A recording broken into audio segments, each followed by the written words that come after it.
3, 2, 1, let's go. 152 yards should be just a nice, comfortable 9-iron for him. They're going to go nuts when he hits this thing.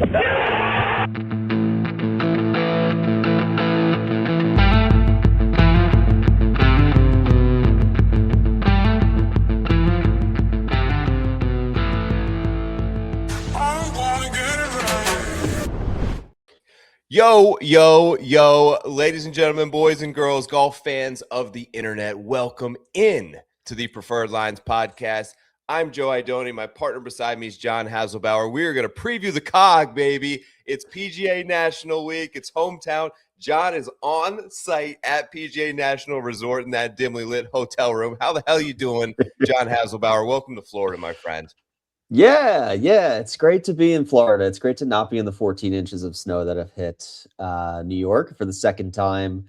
I am abroad during a massive snowstorm, which personally I'm not going to complain about, but I'm not even going to think about it because I'm looking out my window right where these curtains are. I look out on 18 at PGA National. I see all the stands up here. I'm, method researching this week. I'm on the grounds. You obviously called Palm Beach Gardens home. So it's a huge week for Palm Beach with TGL as well on Monday. So just a great week. The vibes are up. If you were looking for any PGA National Palm Beach expertise, this seems to be the one and only show you're going to be getting it. Bring it on, baby. We are here. I've been to PGA National from the Honda Classic days to the Cognizant Classic days for the last 12 years. We'll be there again this week. Got to mention, before we get into all that this week, this show proudly presented by the good folks over at Read the Line, your number one resource for PGA Tour expert on-site golf news each and every week. As our boy Keith Stewart says, who we will be with at TGL tomorrow night. You want to be a better. It's time to become a member at Read the Lines. We now have our very own promo code that you can use for a sub over there. It's LINES25, LINES 25. That'll get you 25% off the membership over at Read the Lines. That brings you down to $7.50 a month for full coverage of PGA Tour, LPGA Tour, TGL. I don't think there's any other golf betting community and network who has been credentialed into places like Augusta National. There aren't any. Take advantage of this amazing opportunity. We are offering the people over at Preferred Lines, before we switch over to that network, a limited time promotion that will run from now until the Players, because Read the Line is going to increase the price of a yearly membership starting at the Players.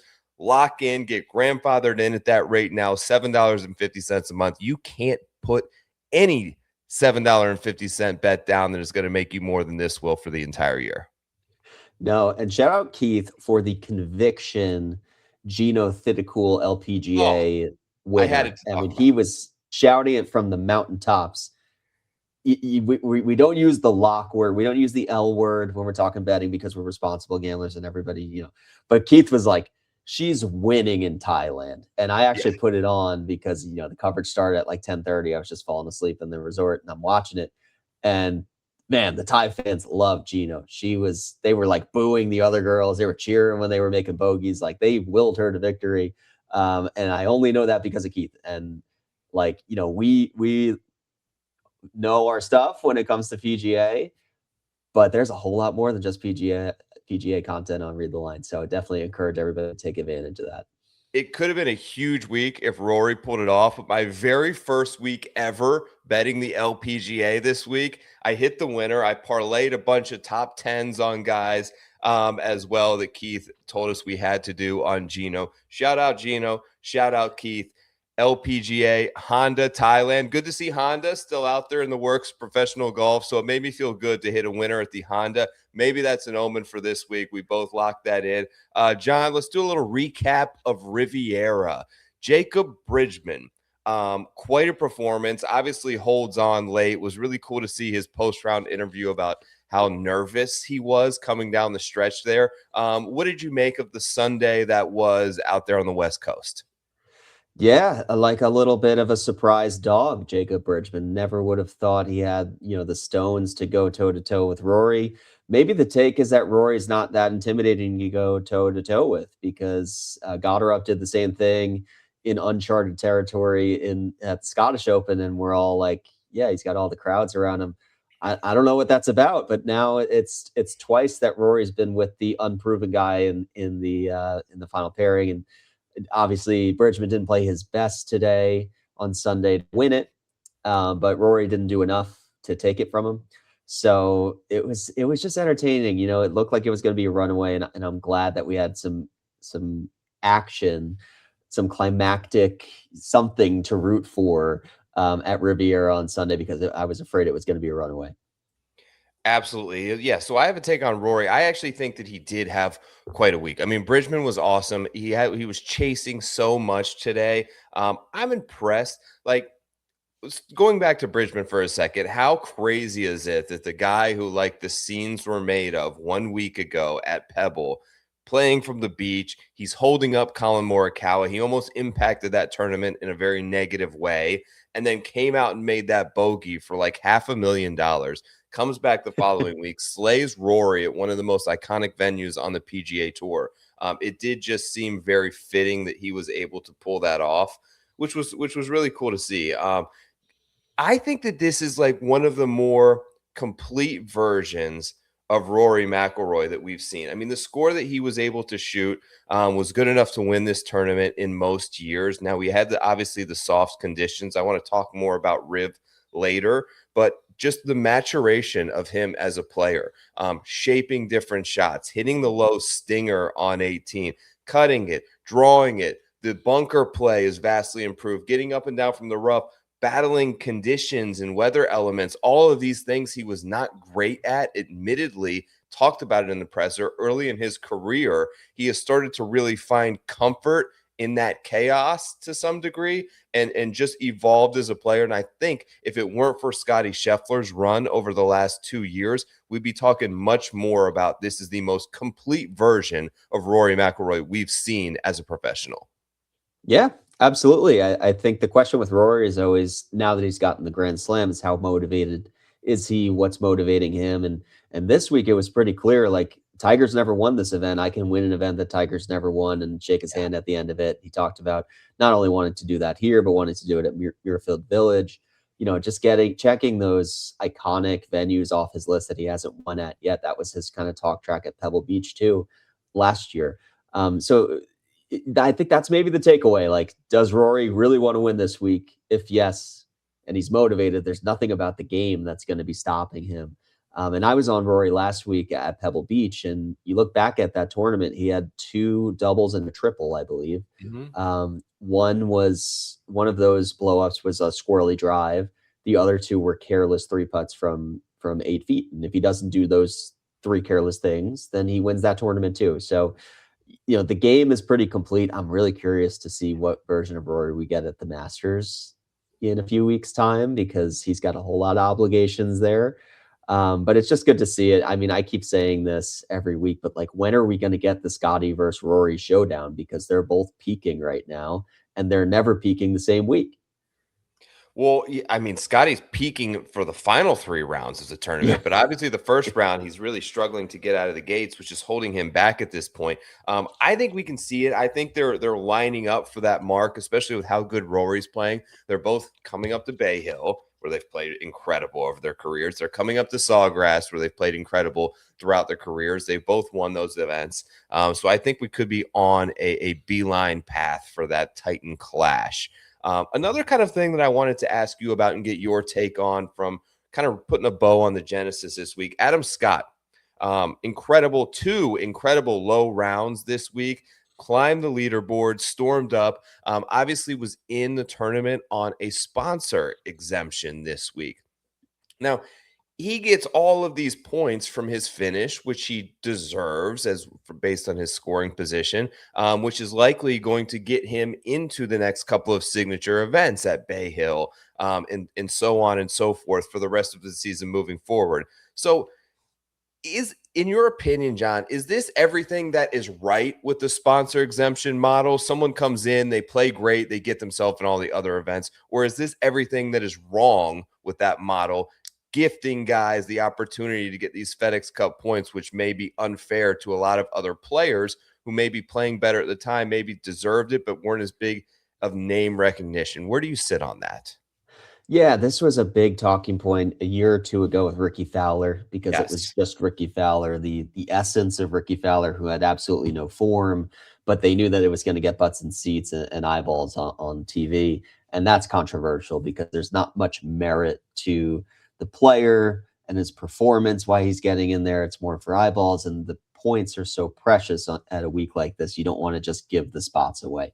In the case of Adam Scott at this week's event at the Genesis, he is a past winner here. He won in 2020. So I think it's actually unfortunate that all of the, previous winners, defending champions of the event aren't automatically in the field. So I do like that they use the sponsor invite on him as a past winner. Whether or not that's a coincidence or actually why they gave it to him, we don't know. I have many questions about why Tom Kim was given a sponsor's invite. However, I don't really know who wasn't in this field that was really trending that should have been in the field. So I'm not upset about the Adam Scott thing. It definitely underscores an issue right now, which is that the signature events are all about meritocracy. There really shouldn't be sponsors invites at all. It should just be who's your 80 best, put them in. Like, we're not doing sponsors invites at the players, are we? I don't believe we are. I think it's just best on best. So if the signature event should also follow the same model. Question on Riviera for a second. Let's dig into this a little bit because you listen to the majority of the players, with the exception of probably Matt Fitzpatrick, and they will tell you this is the best course on the PGA Tour. For those who missed it, Fitz was really kind of gave a hard stance on how he doesn't like the 10th hole at Riv. I talked last week about how I hate the gimmickness of having the bunker in the middle of the green, right? The first hole is an absolute joke at Riv, being a par 5, an easy scoring hole. The conditions, people are backing up, John, like 5 woods this week. Yeah. I'm starting to have questions about Riv. The last 4 winners, Neiman 19 under, Rahm 17 under, Hideki 17 under, Bridgeman 18 under. This is slowly morphing into what we see every single week on the PGA Tour, and that you get to 20 under, you probably win that event. And it seems to have lost its identity. I know that there was a lot of talk this week about moving Riv and Pebble to the playoffs moving forward. Where are you at with Riv on the whole? And do you think this is just a bad scheduling spot due to the weather that they receive this time of year, or is there room for criticism on this golf course? Yeah, I would say the room for criticism on the golf course, I think, is still 4, hole number 4. Like, I don't agree with them making that hole even longer. It was already a bad hole. The way to fix that hole was going to be to make it so that you could actually hold the green when it's not as soft as it was. So they probably got bailed out a little bit by them just being able to hit long irons and hybrids that just stop on that green. But I remember last year, or 2 years ago, the last time that they played Riviera, when it was baked out, you couldn't hold the green. And that's actually what we want to see. We want to be able to see perfectly executed shots get rewarded, but not every single 5 wood that gets hit stopping on a diamond, dropping, at the pin. So I think we can figure out some sort of middle ground there. And I do think that the scheduling adjustments would fix that. Like, if we saw Riviera in the middle of the summer where it's baked out and hot and firm and not super rainy, like, it's such an irony that that there's always a drought in LA, except when we're playing Riv, and then all of a sudden the sky's open and it's soaked, but the rest of the year it's dry. So we want dry, we want firm and fast. We're going to talk about that at PGA National in the second half of this show as well. We want firm and fast. And a firm and fast Riviera is great. There's a lot of iconic holes there still. The amphitheater on 18 is still awesome. I like the routing. I like the way that this setup ends. I love 10. I love that players hate 10, honestly, because I like a polarizing hole, and I do think it's fair. I think Fitzpatrick just needs to hit some better shots, play better. Hashtag play better. And overall, I do like Riv, and I think anybody from California, specifically LA, it's like me with Bethpage. Like, you just defend it to the death. Like, Riv is the best. I won't hear a bad thing about Riv. Riv is number 1. Riv will be great in the Olympics, sure. But objectively, is it, the most iconic, memorable course in California, I would say no. Like I think of the places where Tigers won climactically, like Torrey and Pebble first before I think of Riv, and that's probably because Tiger never won there. Rory's never won at Riv. Jack, you go on, like the big names hadn't won there, so there's not these like memories that you attach to it. Mm-hmm. But all of that said, it's a good course. It's a good watch too. Let's play. I have a fun game, and I'm going to put you on the spot here because I didn't prep you for this at all, John. So if you could just feel free to say yes, no. You don't have to have a long take on this. We'll run through a couple quickly. But I want to ask you, I'm going to pull up a little slider here. Is Riv better than? Okay, I've got 3 courses for you. And I'm not talking about architecturally. If you were to go play this course, is Riv a better course than? I'm talking about, is Riv a better PGA Tour host venue than? And we're going to start with a couple of weeks ago, the raucous environment in the desert. Is Riv better than TPC Scottsdale? I can't say it kind of without laughing a little bit. I mean, TPC Scottsdale's like, if you build it, they will come. Like if you just grandfathered in the atmosphere of TPC Scottsdale and told everybody who goes to Riv, be crazy. You might have to add a couple like stadium grandstands over there. But I have to go Riv on that one. I know we're not just taking architecture into account, but yeah, I'm going to side Riv. All right, next one. This could go either way in my side. Is Riv better than Muirfield Village? So this is interesting because when I talk about there not being like a Tiger moment at Riviera, I feel that way about Muirfield Village. Like I feel like we're not getting that playoff at Muirfield Village. We're not getting. I mean, I guess we did with Vic and Denny, of course. Who could forget that? Like, there's some Tiger moments though, for sure. Yeah, not majors. So that maybe that's the thing. It's like it's not like a major, although it should be, right? Muirfield Village could easily be a major venue. I'd sign up for that right away over Quail Hollow. Absolutely. I'm gonna go Riv there. I think like the beauty of Muirfield Village is a little bit more man-made, where they had a really good plot of land, but it's manicured so well that it looks awesome. And with Riv, it's like so uniquely Riv, and it's built into the canyons, and you got the palm trees, and you got all this agronomy happening that can only happen on the West Coast. So I'm gonna side Riv on that one too. Yeah, those old school, like, I don't know what they are, but the trees with no leaves that look like they've been dead for 200 years that just stand strong. The barrancas, all the West Coast stuff kind of hits there for Riv. Last one before we get out of here. Is Riv better than Mr. March is Major, TPC Sawgrass? That's a no for me. And people will dislike that take, but I love Sawgrass. I love Sawgrass so much. Some of those holes, you look forward to getting to them. Yeah, especially down the stretch. About the finish. Riv doesn't have the finish that I want. Like, yes, especially with the softness this year. Like, and I know Bridgeman didn't birdie 17, but everybody coming down the stretch on 17, it's like, are they going to birdie it or are they going to eagle it? And it really should. It's not designed to be that way. It's a long par 5. You got to hit 2 great shots. You should have to hit 2 great shots to birdie or eagle the hole, and it hasn't been that case. But when you add water into the play, which is another polarizing Florida golf architecture subject, but you get some big misses here. You can have some big swings down the stretch. You can. It's not an automatic birdie on 16, 17. Anything can happen, and 18 is a disaster for a lot of guys. So I mean, that's one of my favorite finishing stretches beyond just 17 itself being iconic. Forget everything I said about a man-made construction in otherwise, I just in the same breath said that against Muirfield Village. But there's history and shots and just memories. Again, a Tiger moment at Sawgrass. It's Sawgrass for me. It's masterful. Yeah, it's about the finish for me too. I do feel like 18 at Riv is not what I remember it to be. They actually, 4 got all the pub this week when they moved the tee back to 275, but they shifted a new tee box onto 18 as well, which I think made it so you don't have to shape that shot quite as much anymore. Like nobody was making bogey on 18. Nobody made bogey. Everyone had birdie putts. Adam Somebody made Scott bogeyed 18, first round, second round, and third round, but had a long birdie today.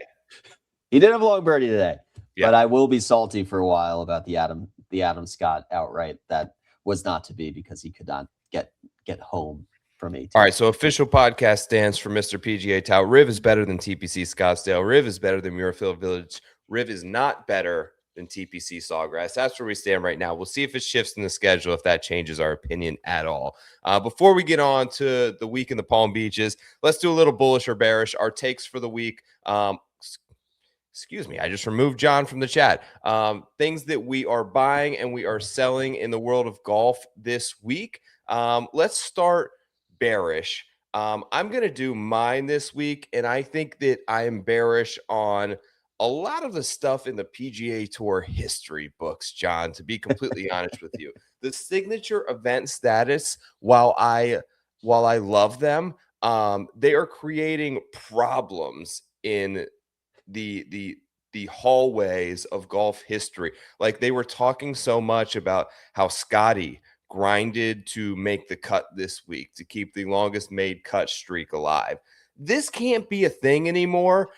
Tiger's 142 consecutive cuts made. Put that in stone right now. No matter what anyone ever does, as long as this model is in place, that is the standard bearer for cuts made. I think 19 guys missed the cut this week, 0 last week. So basically, if you're finishing like in the top, 20th percentile of most events that Scotty Scheffler or these top players play in, you're going to make the cut when that simply wasn't the case years ago when these records were put into place. So a lot of the stuff is sacred and precious. Top 10 streaks, made cut streaks, not the same with the new model. I am bearish on adjusting some of the records, and we need to just go ahead and etch some of those in stone. Yeah, that's a good take. I think what would you say is more impressive in the signature event model? Is it the made cut streak or the top 10 streak? Because when I look at the difference in fields in a signature event world, it's a more condensed field. It's a more top heavy field. More of the top players in the world are playing against each other more frequently under the signature events than not. So I would argue that the top 10 piece of it is still very impressive. Agreed. But the made cut is meaningless now. The made cut means nothing. The top 10 still has some significance, but you have to take into account a little bit that you're only playing against 70 guys. And a lot of times with Scotty, the way he's played the first couple of days, he may not have gotten through the cut in the old PGA Tour system with 150 guys. So there's still a little bit of an asterisk, I think, on the top 10. Even though the fields are stronger, you have much less guys to beat. But there's a huge glaring asterisk on the made cut streak. Yeah. Okay, let's keep dunking on signature events while we're bearish, right? So I feel like we were fed lies when they introduced signature events. I think that it was sold to us as golf fans as, who knows, any given year, the John Deere Classic could be a signature event. And then that will get all of the best players to Silvis, Illinois.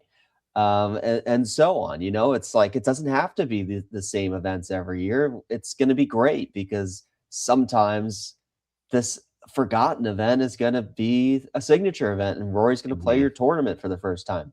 That hasn't happened once. No. They're only using it, the PGA Tour, as momentum in and out of majors, which I hate.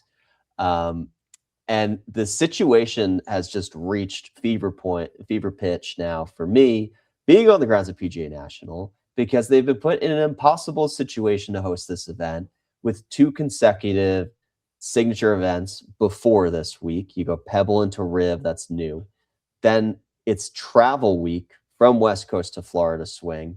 And the next 2 weeks ahead, you've got signature event at Bay Hill and the Players.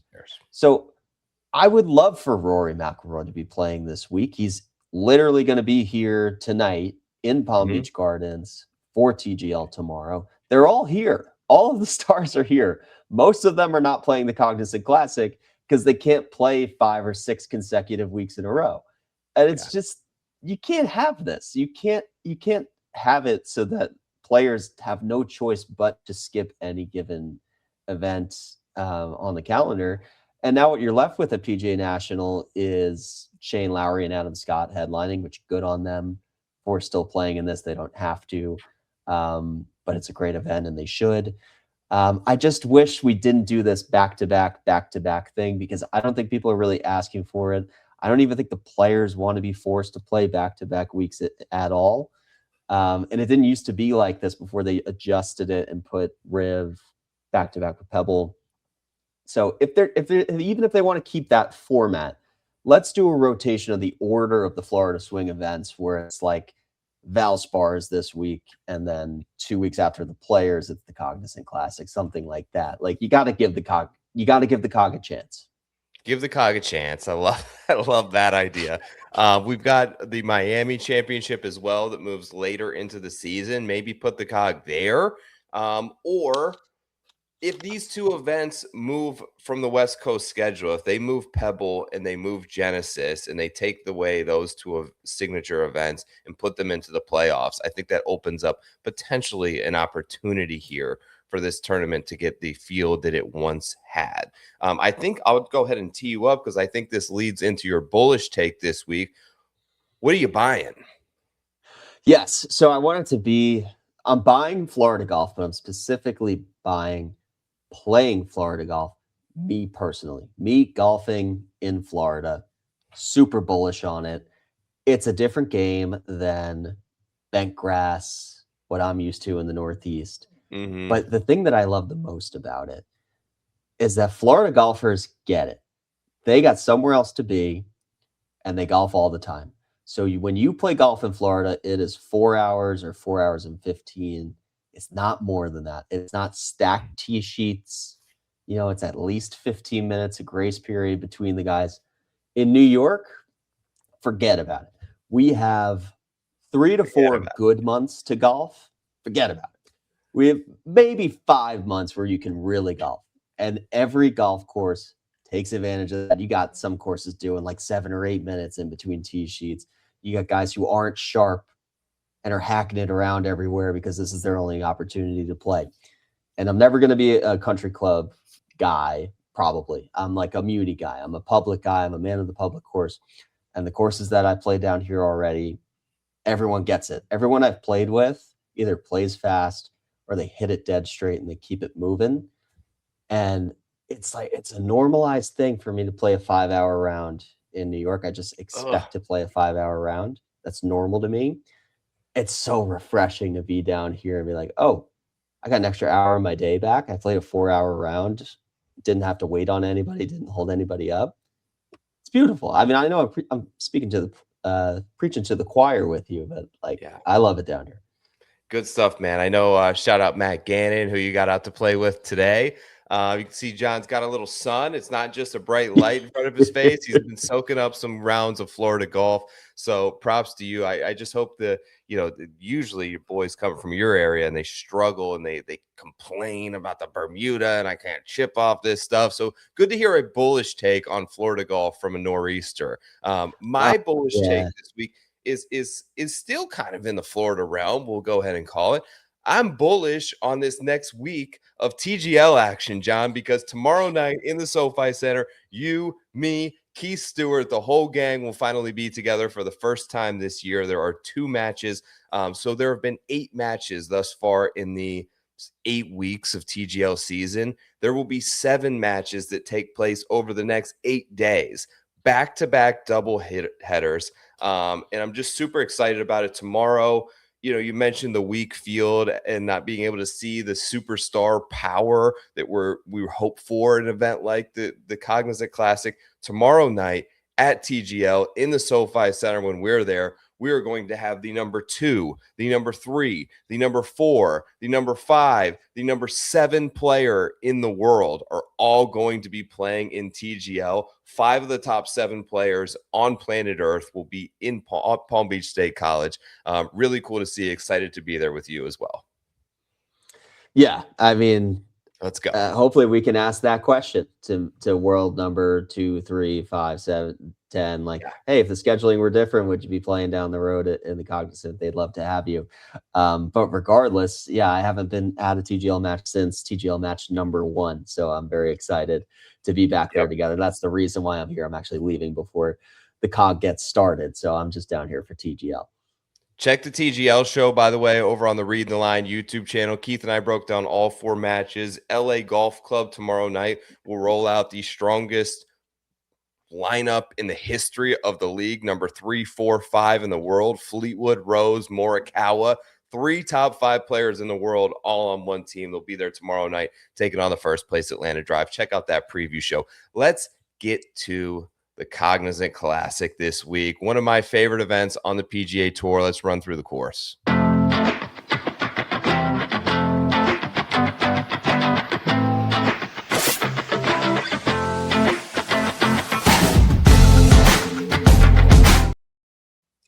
All right, John, of course, staying right now at PGA National Resort. They have 4 courses there. The one that is going to play the host role of the Cognizant Classic in the Palm Beaches is, of course, the Champion course.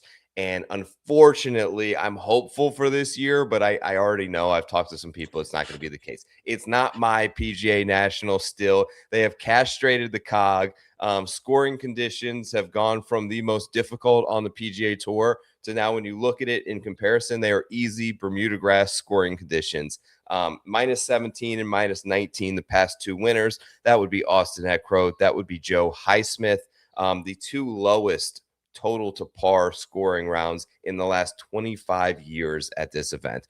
Jack Nicklaus designed golf course with a recent, pretty substantial restoration by Mr. Tom Fazio. You are talking high speed, 13 stimp meter Bermuda grass greens, rye overseeded rough, going to be cut down a little bit this year from what I've heard to about 2.5 inches. It is now a par 71 from the par 70 days, because again, the 10th hole will now play as an easy par 5 to start your back 9, when there used to only be 2 par 5s on the course, the 3rd hole, and of course the iconic 18th hole at PGA National, playing at a yardage of 7,223 yards.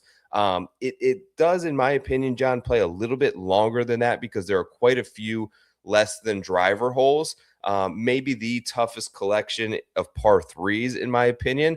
And the Bear Trap, of course, we got to mention, it gets all the notoriety. The tee boxes on 15 and 17 have been moved up over the years to now play about 175, so that they could build this double-decker grandstand behind 17, and 15 just, they mostly play it to the side and not all over the water. And 16 is just not that hard anymore. So the toughest stretch in golf, as it was once coined, is not that difficult any longer. However, the one they are missing on is Alligator Alley, which I've always talked about with my friend Will Haskett, who will be there. He's shouted me out on that phrase multiple times, but 5, 6, 7 are brutally tough.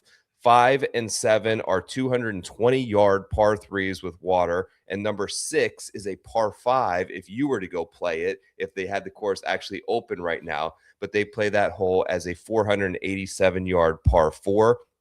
There is water infested with alligators all up the left side of that hole, a tough fairway bunker to the right, and it plays as one of the more difficult holes on the golf course. John, what do you have for me in terms of your breakdown and what you're looking at with PGA National? Yeah, everybody's asking about the overseeded ride. Everybody wants to know, are they running this back? It wasn't clear to me in the GCSAA fact sheet. They just acknowledged that last year they overseeded it, and maybe they just didn't want to talk about it because everybody knows it was a horrible idea. But there's nothing confirmed about whether they're doing that again. I haven't gotten a great look at the Champion course because I got here, I played the other courses. Right. I just haven't been out there during the day. Tomorrow I will be closer. So tomorrow I'm going to ask everybody, what's the deal? I'm going to get more tea on what's going on with this overseas. Why did they do it? Are they hearing this feedback? Are they doing anything about it? Why? Why did you do this? Why did they castrate your boy? Like, let's figure this thing out. Like, nobody wants this, right? So those are questions we still need answers to. Beyond that, it's like a tale of two courses, because this was a beast up until a year or two ago. And then I believe it was a new tournament director came in and wanted a new direction for this course, a different identity, something that was maybe a little bit more approachable for players to say, I'm already getting my ass kicked throughout the Florida swing. Maybe this should be the breather for them. That's exactly it. Yeah. I talked to him last year. It's exactly what he said. This was something that was asked for by the players and by the PGA Tour on behalf of the players to make this tournament easier. However, they're still not coming. Yeah. So who cares? Because you jammed them in a terrible schedule spot. So Rory and Justin Thomas and these guys who you were once getting aren't here anyways, right? So they're not here anyway. Make it tough, because the guys that actually are here have to be here, because they need to get into Bay Hill next week. They need to get into these signature events. They need to play themselves into either TPC Sawgrass or try to get themselves into the Masters. They've got to be here, most of these guys. So you made this whole change to the tournament. I'm sorry, this fires me up, but you did it on behalf of the players, and you did it on behalf of the players that still aren't showing up. So why'd you do it? Maybe we'll be able to get that answer tomorrow, but that's what I was told last year, and in hopes that we would have a stronger field over the last 2 years. And it's actually gone the other direction and gotten substantially worse. Yes. Yeah, of course the scheduling hurts, and I'm sure, Justin Thomas is hurt. We'll see him at TGL. Maybe we can ask him. Maybe we could ask him on Monday.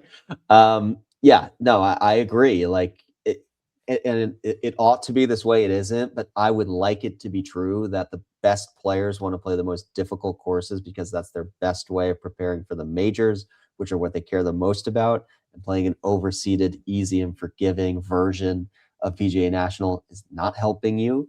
And if you're not using the non-major weeks to get better for the majors, then what are you doing it for? Yeah. We're on the same page here. We're preaching to the choir. I know.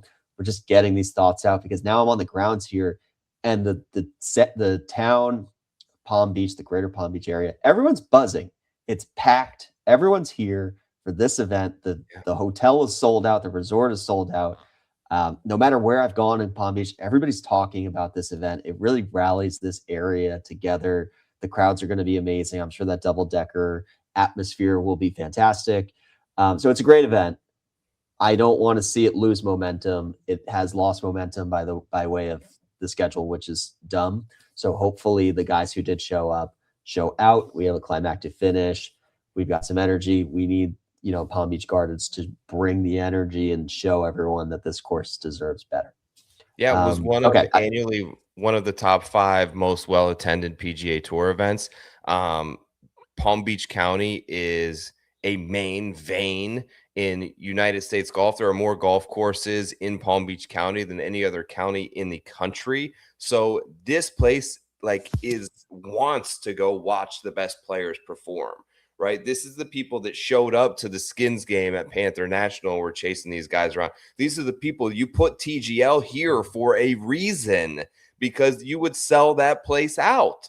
Like, yes, the people want a good event. Let's go into some of the stats, John, because I wanted to kind of get, we did this last week and got some good feedback on it. I wanted you to just kind of walk me through. So what we're doing here is we're using BetSperts to build ourselves a stat model for the week. If you want to build your own, the promo code over there to use is LINES, LINES. That'll get you 25% off any sub over at BetSperts. You can use that to build your own model however you wish, or you can get access to expert models.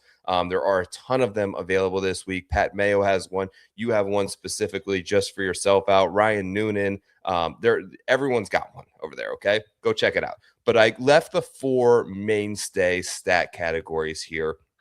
Strokes gained off the tee, approach, around the green, and putting. John, why don't you talk me through your 3 here and just give me a why, as when I said give me 3 stats you want to put in our team model that you gave me: strokes gained, putting, Bermuda, approach from 150 to 200 yards, and bogey avoidance.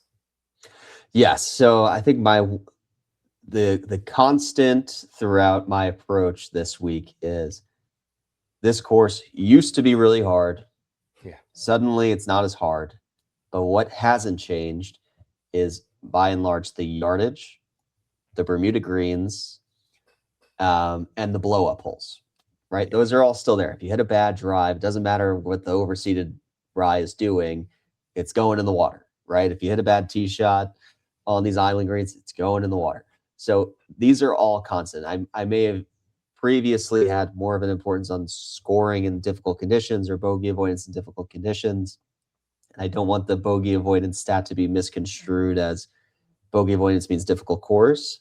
For this week, it's bogeys usually mean errant shots, and you are going to be penalized for errant shots here still. Yes. But it's also, putting is a little bit more important this week because it's going to be a little bit easier to hold these greens, and it's going to be a little bit easier to get up and down. So those Bermuda purists, I think, are still important. And this is a buy low week for me on a lot of those Bermuda native guys who maybe had a slow start to the year on the West Coast, but now they're finally coming back to the more familiar Bermuda. Good point there. The three that I chose to add in here was ball striking on courses with a high level of water danger, which is one of the unique filters that they have over there at the Rabbit Hole. So ball striking, of course, a combination of strokes gained off the tee and strokes gained off approach. And what we did is filtered out all the noise and just gave you courses with a ton of water, which PGA National is certainly one of them. 10% also on strokes gained total Florida. So there are 4 events: Valspar, Bay Hill, TPC Sawgrass, and obviously PGA National, with the addition of Doral this year as well. So looking at players who just play really well within this state. And then distance from the edge of the fairways. To me, this course is still one that leans more heavily, slightly skewed to accuracy than it is to power. Although we've seen some bombers win here. We've seen Rory win here. We've seen guys take that approach. There's some room, but you can't miss by a lot, and particularly down the stretch. So I thought about putting in one of the particular side tendencies, but I wanted to kind of go through this because down the stretch, you cannot miss right at all. 12th hole, there is a meandering creek and out of bounds up the right-hand side. 13, there are trees and water up the right-hand side. 14, there is water the entire right-hand side of the hole. 15, you get to the start of the bear trap. There's water all up the right of that hole. If you miss that green to the right, you are in the water on 15. 16, there is water that runs right up the right side of the landing spot of the fairway there. 17, same thing. Another par 3, almost the exact same thing as 15. There is water short, water right. You miss that hole to the right, you're swimming in the drink, you're going to the drop area. And then 18, from the start of the tee shot all the way to the green, there is water up the right-hand side of that hole. You have to be in control of your golf ball. You have to be able to keep it and bear to the left-hand side of the fairway. And those guys who are really dialed in off the tee and have that dispersion minimalized will have the most success at a place like PGA National. Yeah, such a good take. I love a right to left ball flip here. You got Chris Kirk, a winner with a draw bias. You got Joe Highsmith, a random winner here, but a lefty. Lefties predominantly play that right to left. You got, Rory's always playing that high draw. You got Keith Mitchell is a little bit more of a drawer. Like, all these winners kind of share that same ball flight, that right to left. So that's, the players I'm looking at, they don't have to do that, but I love seeing that this week, especially as the winds pick up. I just prefer more of that right to left ball flight to, flight through the winds. Absolutely. Here's how we got in the model. We'll see if Jacob Bridgeman still remains in the field this week. But your favorite this week, as we'll get into the odds board shortly, Ben Griffin up top, Ricky Castillo, Mac Meisner, Aaron Rye, Max McGreevy, Bezadenhout, Rogers, Roy, Mitchell, who's won here in the past as well. Those are the top 10. I did save it as an expert model, so all of you out there can feel free to go ahead and check that model out if you just have a BetSpurt membership. Looking at what John thought was important here: bogey avoidance, Garnett, Hoffman, Meissner, probably one of the reasons he's out there. Keith Mitchell, surprisingly, a couple of English lads, and Dan Brown and John Perry, who are playing pretty decent golf. And then here's your sort of fairway finders on the other end here: Kanaya, Rye, Berger, Hirata, Putnam, Damon. Gerard is going to be another one that we talk about a lot. So this model available to each and every one of you guys. John, anything that kind of stick out to you there, or a player you were surprised to see? I think you said Castillo. That's interesting. I haven't seen his name pop in a little bit, and I do remember him in like early Florida swing, like right around the Players last year was when we started hearing his name for the first time. So that's interesting. I'm with you. I think Ben Griffin was number one in my model as well.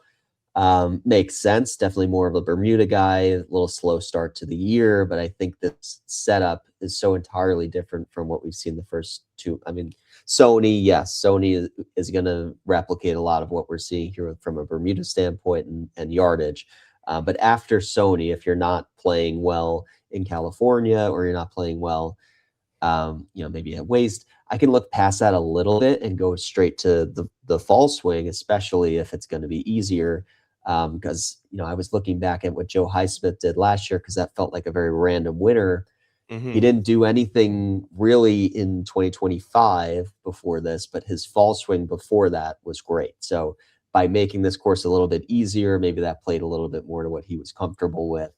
I don't know where that take belongs in this segment of the show, but I'm just saying, as I'm looking through my player pool, I'm looking at guys that maybe peaked in the fall swing as a buy low opportunity.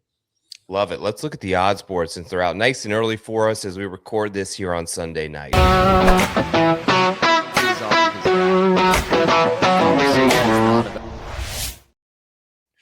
Odds board for the 2026 Cognizant Classic. You mentioned Ben Griffin atop the board there. Jacob Bridgeman currently 16-1.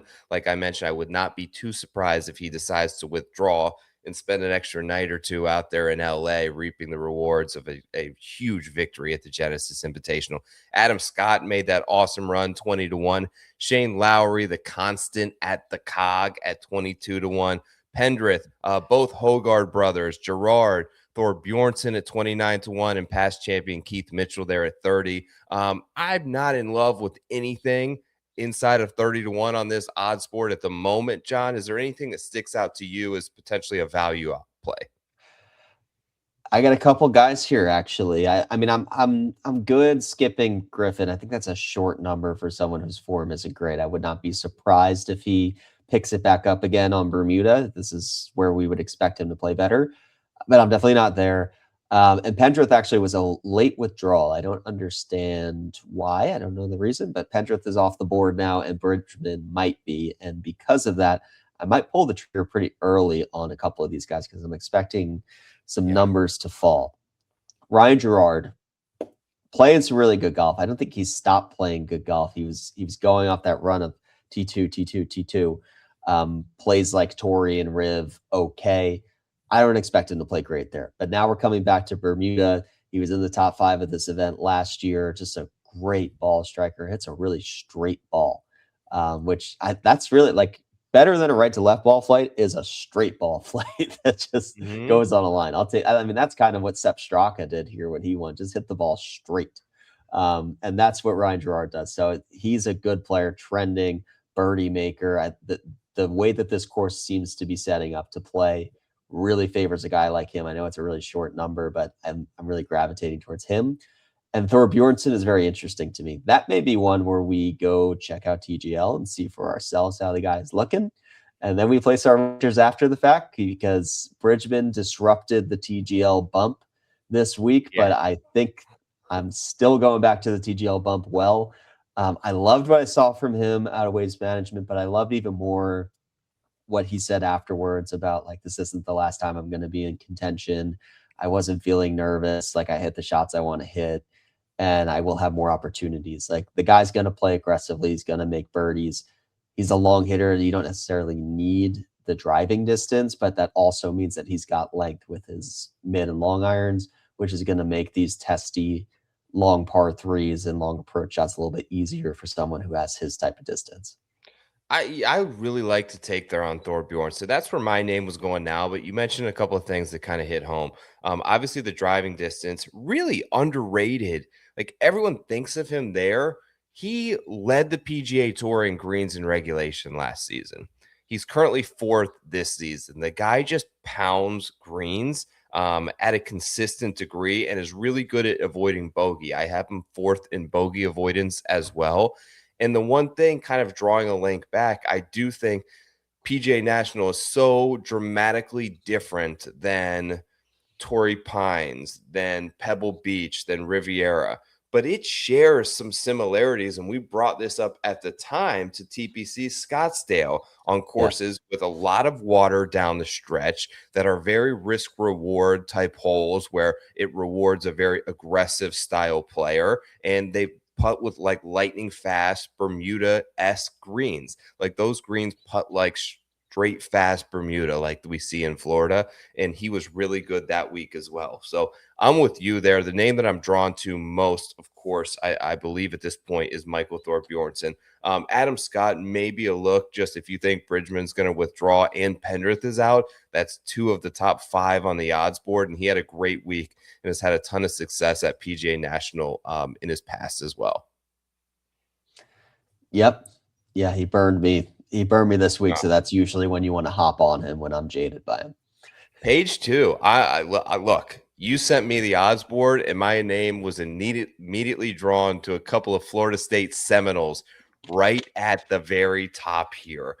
Did not expect to see 37-1 on Dan Berger. Did not expect to see 37-1 on Brooks Koepka. Let's talk about those two guys at first. Like, where do you stand on these two? Yeah, I mean, Berger has been the favorite at this event, I think, multiple times over the last few years. We haven't seen him as short as 37-1 this year. It's obviously a little bit of a softer field. I think the ball striking is pretty much at Berger levels, what we expect to see from him, and the putter just has not returned since his injury. It's a little surprising. I would think if you're off injury, all you can do is putt and just like kind of fine tune that. We're waiting for the putts to fall, and we're in Florida. And so if they weren't falling before, this should be a get right spot. So it's maybe a little bit shorter for me just based on the form, but if you're a big course history guy, you're going to love 37-1 on Berger. And then Koepka, if this was the true PGA National that we all know and love, and the grind and the brute, then I'm betting this without a second thought. The fact that this may turn into a birdie fest gives me some hesitation. But I'm excited. Again, with Koepka, it's like if he wins or if he is in contention, it's great for the event. So I will be rooting for him regardless if I bet him or not. I'm on Berger. My first pull of the week, I was always going to be on him here. He is third in distance from the edge of the fairway, so he's got it in control off the tee. He has great course history here as well. He's got 2 top 4s and a top 25 last year that probably didn't do it very much justice, as he went -8 in the first round. I believe he was first round leader, was at 11 under par, headed into the weekend, and just completely stalled, shot even par, ended up finishing 25th. But really good here. He's talked actively. I saw in an interview when they asked him where his favorite course is on the PGA Tour. He said PGA National. He gets along with this spot. I think this is really, really well suited for his game. He plays at Dye Preserve, which is right up the street, which is a very similar risk reward type golf course as this. He's accurate. He is a great ball striker. And I think that if he was going to turn around the putter, this would be the spot to do it. I'll probably be on Brooks. I'm probably not going to be able to shy away from that number, especially if we see something that starts with a 4. But there are some other names here that I think are worth mentioning. Maybe a comeback for Will Zalatoris. Max Homa has been decent in Florida throughout his career, 48-1. I kind of like Haotong Li at 50-1. Anybody else here on this second page of the odds board, John, that you like? Yeah, Haotong was interesting. I don't know what his Bermuda numbers are. This Haotong to me feels like what happened with Brooks at Torrey, where it was his first time seeing POA in like 2 years. I don't know how much Bermuda Haotong has seen on the DP World Tour, and he hasn't really been on the Florida swing in God knows how long. So I don't know. That could be like a let's see what the reports on the ground are. I'll have just missed his practice rounds here, but let's see how he's putting it. Because if he's putting it well, he's really interesting to me. Meister, and I think Meister is going to be a very popular bet this week. I don't know if I'm there, but if you like Berger, he feels like the discounted version of Berger. They do a lot of the same things well, hit a straight ball, play out of the fairway. And Bezuidenhout was number 2 in my model. I thought that was interesting. I don't really like him here at that number because it's kind of priced in. But just calling that out, that he fits the course very well on paper. Yeah, Meissner number 3 in the model that we put together as a group as well. So a couple of nice names there. Neargard Peterson, obviously full send there. Wrighton is full send. Meisner hits it plenty far, guys. And then you have your more accurate players. You have Olesen, you have Rye, you have Bezuidenhout, you have Smalley. So a good mix of guys here. And then we get to slide number 3. Mackenzie Hughes there featured is right in the mid 60s of the odds board. Castillo, number 2 on our odds board, 67-1. You saw Michael Brennan, grinded it out today at 78-1, winner from the fall swing. Decent group. You have past champion and Eckroat there at 86-1. Lee Hodges was playing some pretty decent golf at 95. Chris Kirk's a past winner here at 55-1. A lot of names here. Anyone that sticks out to you? Yeah, the guy I think Kiefer is an interesting one. I haven't made a decision on what I'm going to do with him because he hasn't fully shown that potential we know he's capable of coming in hot off a Corn Ferry. It actually seems like there's a little bit of an adjustment period needed. Maybe this is a Pearson Coody situation where it takes him a year or two and then he comes guns a-blazing, or maybe this is his week. I'm not sure yet. I'm keeping an eye on Kiefer. And Higo is interesting to me. I think if you're looking for this year's Joe Highsmith, aside from the low-hanging fruit that they're both lefties, Higo is another guy who dominated in the fall swing, couldn't really figure it out on, Torrey Pines and Riviera and all the other difficult courses he was playing. But you get him back on something that plays a little bit more similarly to like an RSM Classic, you're probably getting the best out of Garrick Higo on this course. And I think a 75-1 is a pretty good number in a relatively soft field for somebody who has his upside to kind of go low in a birdie fest. So if it stays easy, I like Higo. I'm going to ask some questions tomorrow about this overseed before I make my decision. But if we get the same version of this course as we got last year, that's the guy on this page that I will want exposure to.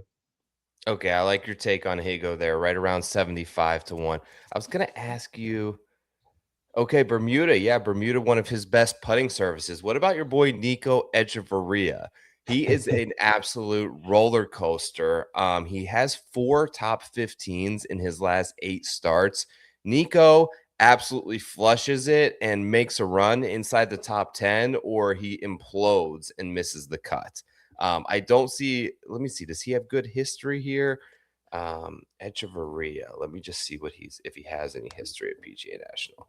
He does not. So he's missed 3 out of his last 4 cuts, but he finished 8th at Pebble where he flushed the face off the ball. What was your take on Nico of like where to play him?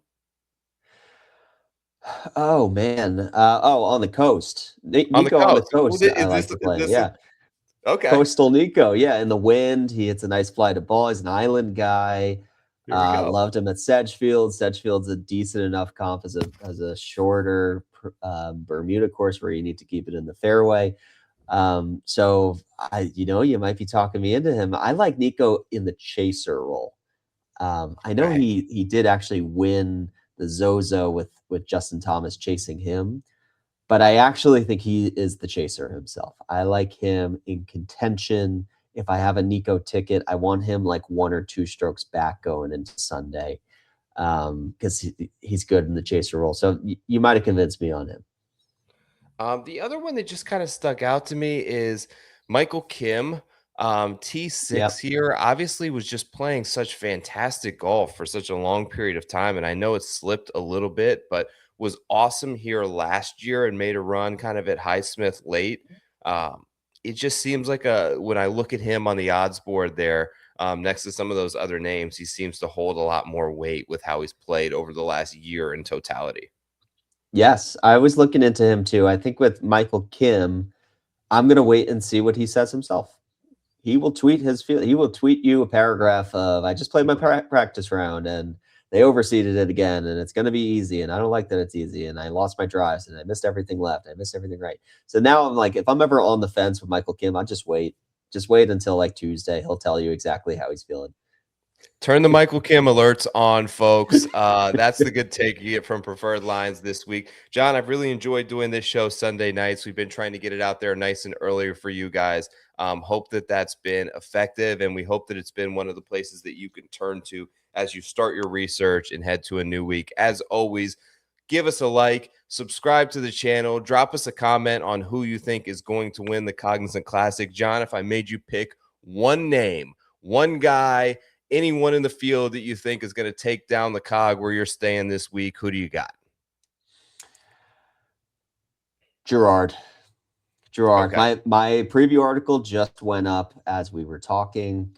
Ryan Gerard is my spotlight feature of the week. I can't think of a reason he shouldn't play well here.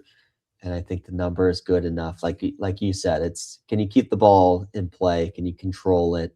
Do you have any squirrely misses? If yes, I'm not interested. He's been reliable ball striker and a good Bermuda putter. And at the end of the day, that's what I'm looking for. So he's my guy. Who do you got? I got Berger.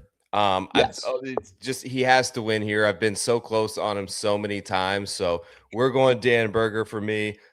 We should have worked a little harder. Maybe next year, instead of live from the tout house, we'll get live from the tout vacation spot, and we can get you to start hitting some actual shots. Make sure to check out that this week, as John's going to take on PGA National back home from the sim.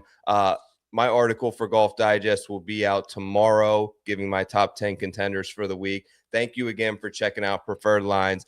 Go subscribe over to the Read the Line channel as well. We appreciate the heck out of you guys. Enjoy PGA National this week. Catch you next time. Peace out, gang.